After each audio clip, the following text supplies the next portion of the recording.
What a great audience. This audience produced the 5th executive president of Sri Lanka. And I believe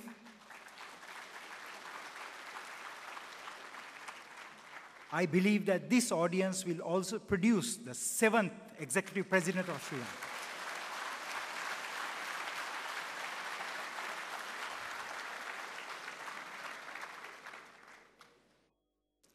Ladies and gentlemen,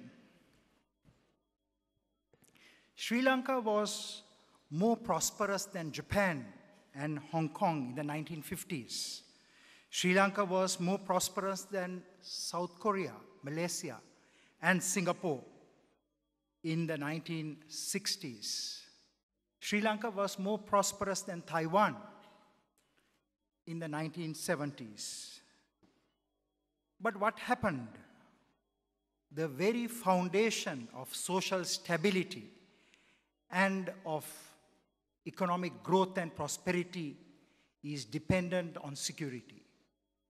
Unless we build a stable nation, a nation where there is stability, where there is harmony, then we cannot move from the third world to the first world. Many countries that were not so prosperous as Sri Lanka has surpassed Sri Lanka because the stability and security of this nation could not be maintained, because geopolitically we made some blunders. And I thought I should speak very frankly and very openly of those mistakes. I served as a research assistant to the President of Sri Lanka, President Viyathmaga. And at that time, I had very unique insights into what went wrong. The rule before President Viyathmaga by Mrs. Bandaranayake, she shifted towards alliances and friendship and associations with the East. Marshal Tito, links with the Soviet Union, very close to Mrs. Gandhi. And President Viyathmaga moved very close to the United States. I recall on a visit to India, I met the founder head of India's Foreign Intelligence Service, the Research and Analysis Wing, R.N. Kao. Mr. Kao told me, very frankly, he said that India was within the Soviet sphere of influence and Sri Lanka had stepped out of the non-aligned orbit and was within the American sphere of influence. He mentioned Trincomalee, the Trincomalee oil tank farms. The Indians feared that there was American buildup in Sri Lanka. There was a Voice of America station. The Indians feared that VOA was spying into what was happening in India. In fact, in one of the last meetings I had with President Viyathmaga, he said that Mrs. Gandhi at one point told him that there was a Jewish community, that there was an Israeli interest section in Sri Lanka, and to get rid of it, President Viyathmaga said, "Madam, but you have a similar Israeli presence in Bombay or Mumbai now." And she said, "That's because I have a Jewish community, a large community, and I can't do that." So I want to say that in many ways, the Indo-Sri Lanka relations created huge tension. And all of us know that after the riots of July 1983, India armed, trained, financed more than 20,000 terrorists. They were all based in Tamil Nadu. The first batch of Tamil Tigers were trained in Uttar Pradesh, in Establishment 22, north of Chakrata in Dehradun. And the second batch was trained in Himachal Pradesh. And 8 other batches, including the woman that killed Rajiv Gandhi, Danu, her real name is Tenmuli Rajaratnam. She was trained in the 7th batch of the training that was conducted in India. So for 30 years, Sri Lanka suffered as a result of conflict.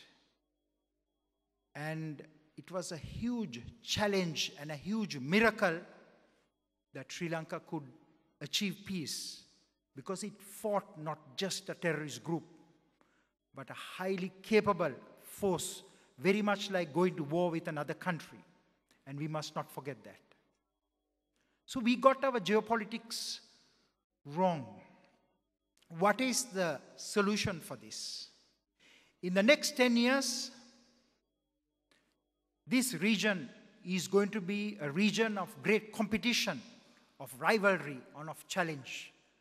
Already, we have seen the developments in the Maldives, in the Seychelles, Indian links in Maldives, the Chinese build up. All this is going to create great tension in the next 10 years. So as Sri Lanka moves into the future, what kind of strategy are we going to adopt? I would put before this audience of pundits, of men and women of intellect to debate an idea. Why not Sri Lanka be a neutral state where all powers can work with Sri Lanka? Why not we build Sri Lanka's profile on the basis that constitutionally we say that we are a neutral state? We do not build a special alliance either with the Americans, with the Indians, or with the Chinese. And we advocate issues of freedom of navigation in the Indian Ocean. We advocate issues where we will resolve disputes and challenges, because the Indian Ocean, ladies and gentlemen, is going to be a region where there's going to be great focus. As the center of gravity of the world shifts from the Asia-Pacific to the Indo-Pacific region, already we have seen great signs and landmark developments where the world powers are shifting towards Asia. Let us look at the West. The West dominated the world only for 500 years. The Spanish, the French, the Portuguese, the Dutch, the British. But before that, we witnessed great civilizations: the Iranians, the Persians, the Arabs, the Greeks, the Romans, the Egyptians, the Chinese. So if you look at global civilization, it's only for 500 years the West has dominated the world. And today we are seeing a revival of those old powers. Iran challenging the West. China rising and challenging the West. So we are witnessing a very momentous era. And Sri Lanka is going to be, at that geopolitical moment, a very important entity.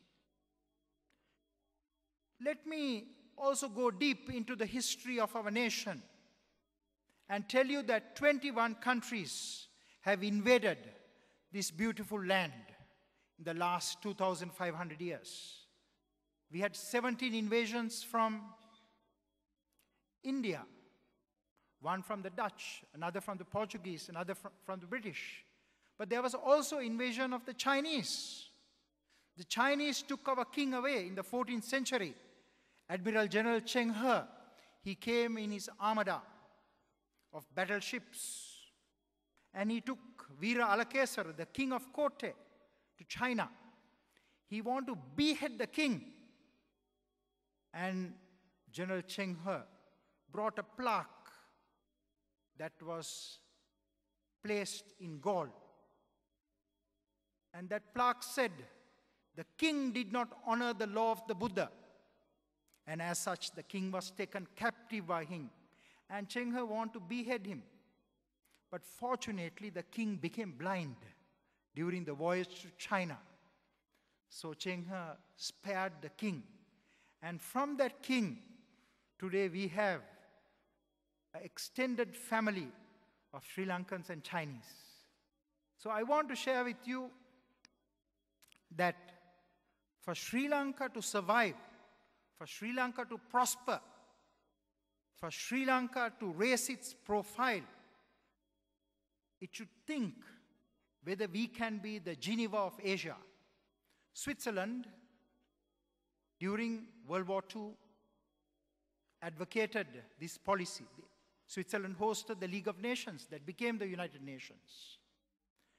Switzerland became the key hub for hosting many of those international organizations.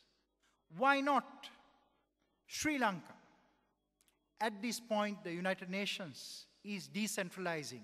Very soon, New York will be only a conference hub for logistics, for procurement, for accountancy, for IT. The UN is going to move. Already, a key decision has been made to move the Department of Peacekeeping Operations of the United Nations to Kampala in Uganda, because 80% of the peacekeeping operations are in Africa. It makes no sense for the UN to be all centered in New York. So I believe that this is a great moment for Sri Lanka to offer land, for UN to base one of its entities in Sri Lanka.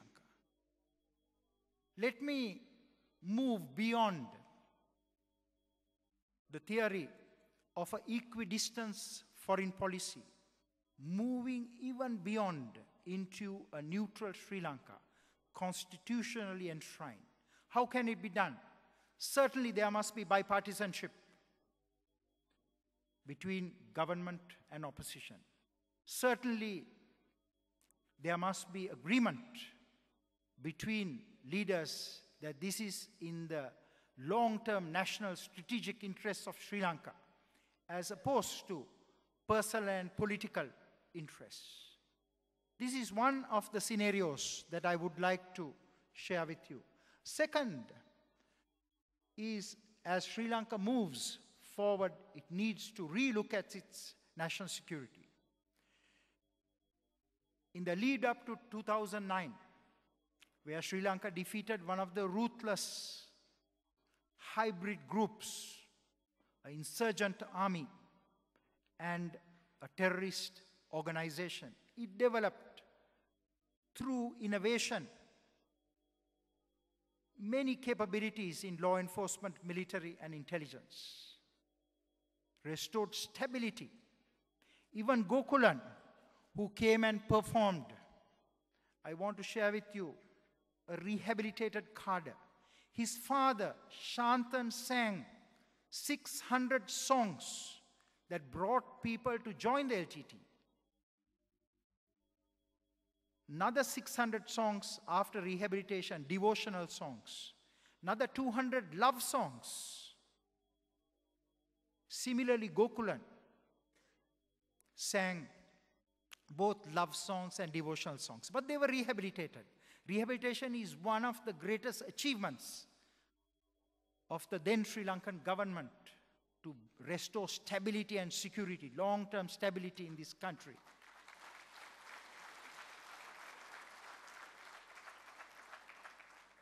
The world learned from the Sri Lankan example. I can share with you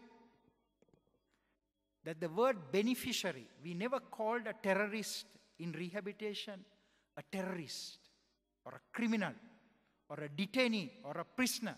We called him beneficiary. And today, even in Pakistan, in Swat, in the 2 rehabilitation centers, they learned so much from the Sri Lankan experience. They call their terrorists undergoing rehabilitation beneficiaries. They benefit something. So I want to say that Sri Lanka was at the cutting edge of innovation. That's why the war could be won. And I want to say that another innovation that we should think of is to create a fourth force. We have a Sri Lanka Army, Sri Lanka Navy, and a Sri Lanka Air Force. But today, the real challenge is not only coming from the physical space, but from the cyberspace. We need another capability. We need to create as the fourth force, a Sri Lanka cyber force. A force not for offense, but for defense. To protect our IT infrastructure, to protect our cyber domain, to protect our gateway. Of course, in the event of conflict, transformation of defensive weapons into offensive weapons is not difficult. Let me move on beyond to a third phase. I mentioned that one of the greatest accomplishments of the government of Sri Lanka,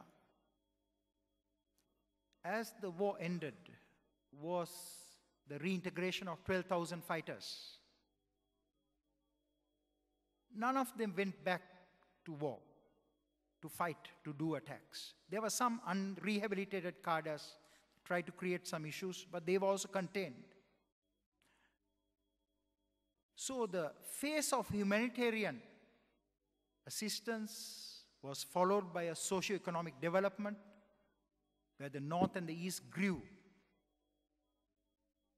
at 14% and beyond, and then a political engagement phase. And I want to say that in the future, the stability and security of Sri Lanka, it is paramount to maintain good inter-ethnic and inter-religious relations. Sri Lanka suffered in the past. The nations from outside interfered and intervened because of this challenge. We have to get this piece right. And I want to share with you that there's nothing more important than building that harmonious Sri Lanka, that one Sri Lanka. This is something we can do because this is something we have done in the past. Otherwise, Gokulan would not have come and performed on this stage. So I believe that we need to develop through our criminal justice and prison system and enter into our penal code. Insulting anyone's religion or race should be made a crime.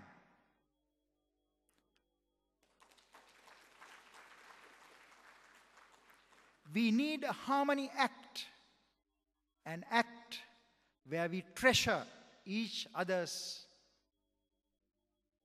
cultural and linguistic and religious diversity.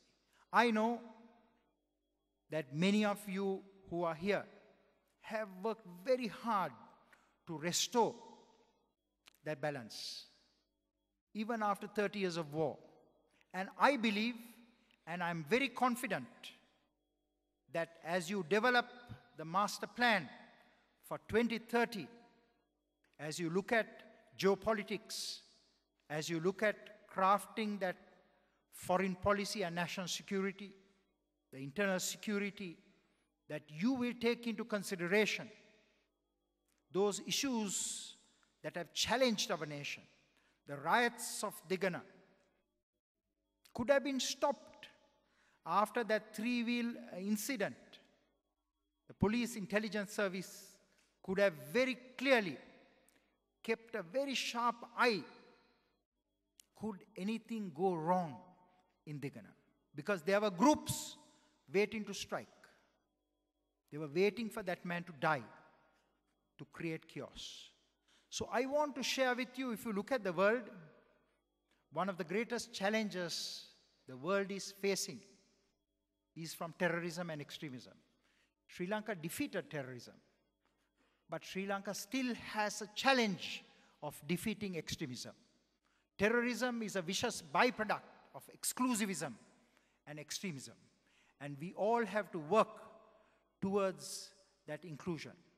Ladies and gentlemen, let me conclude my remarks by saying that this great nation has survived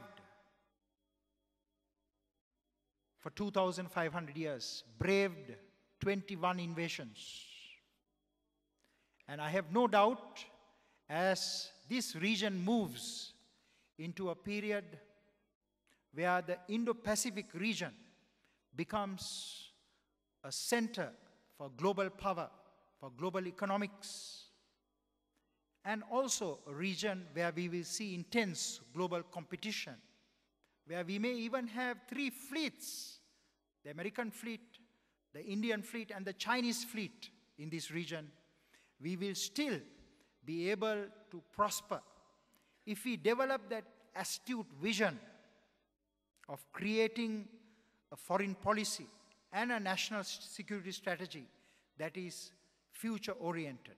I thank you very much.